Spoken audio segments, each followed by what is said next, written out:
This is the Microschool Minute, your weekly dose of microschooling news and events.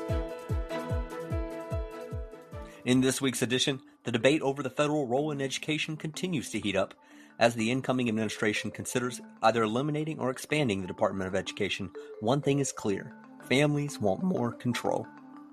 Across the nation, parents are voicing dissatisfaction with the traditional education system. According to a recent Gallup poll, only 36% of United States adults are satisfied with the K-12 education in America. Despite this, there is a silver lining. 73% of parents still rate their children's teachers as excellent or good. This tells us something important. Teachers are doing their best within a flawed system. This disconnect suggests that while the broader system is failing to adapt to the diverse needs of students, individual educators are succeeding. With 62% of likely voters believing the United States education system is heading in the wrong direction, according to Data for Progress, parents are increasingly looking for alternatives, and many are turning to microschools.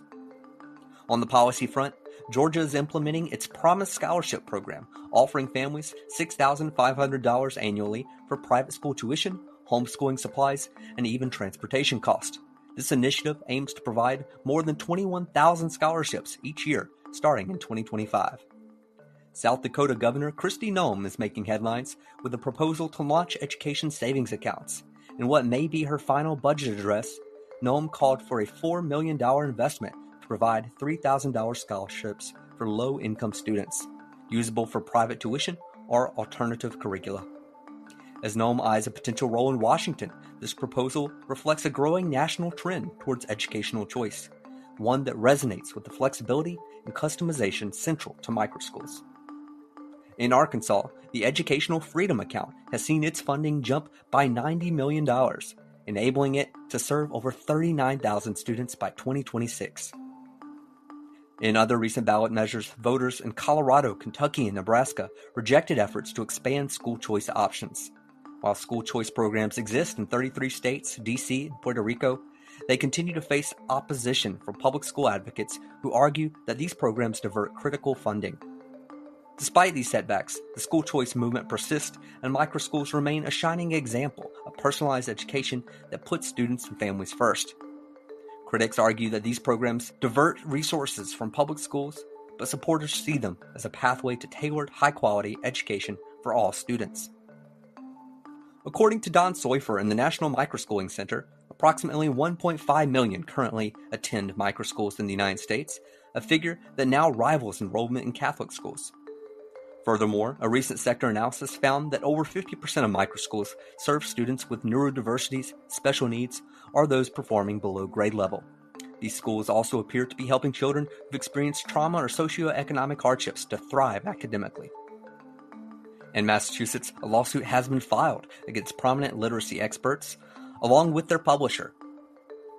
The suit alleges that their reading programs ignored decades of research, leaving schools with ineffective tools and parents covering the fallout. One parent, Carrie Conley, said she spent more on private tutors for her children than she did for college for her eldest child. This case highlights the growing demand for research-backed educational practices, and microschools can lead the charge by adopting proven innovative methods that prioritize effective learning outcomes. A new book is igniting broad discussion surrounding the revolution in education. The Microschool Manifesto, as it's titled, argues that microschools are the solution to a broken education system. With their personalized approach, tight-knit communities, and adaptability, the book says that microschools offer a fresh start for students, families, and educators alike. The author writes, "The future of education is not in massive institutions, but in small, connected communities where students are known, empowered, and prepared for a limitless future." But the Microschool Manifesto is more than a book. It's also a call to action. Readers are invited to join the movement by signing the Microschool Pledge at www.microschoolmanifesto.com. While the microschooling movement is gaining momentum, it's not without its challenges.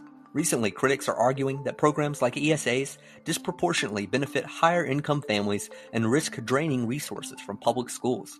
For example, Arizona's ESA program now accounts for over half of new education funding while serving just 8% of the state's children, raising concerns about long-term sustainability. For this week's Microschool Shoutout, we travel to rural McAlpin, Florida. the home of Longwings Academy. Longwings is transforming education for its students, offering unique programs in coding, agriculture, and even French immersion.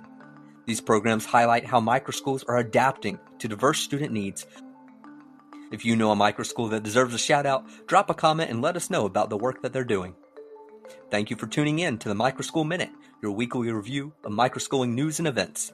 Don't forget to subscribe, and if you'd like to support us, consider leaving a review.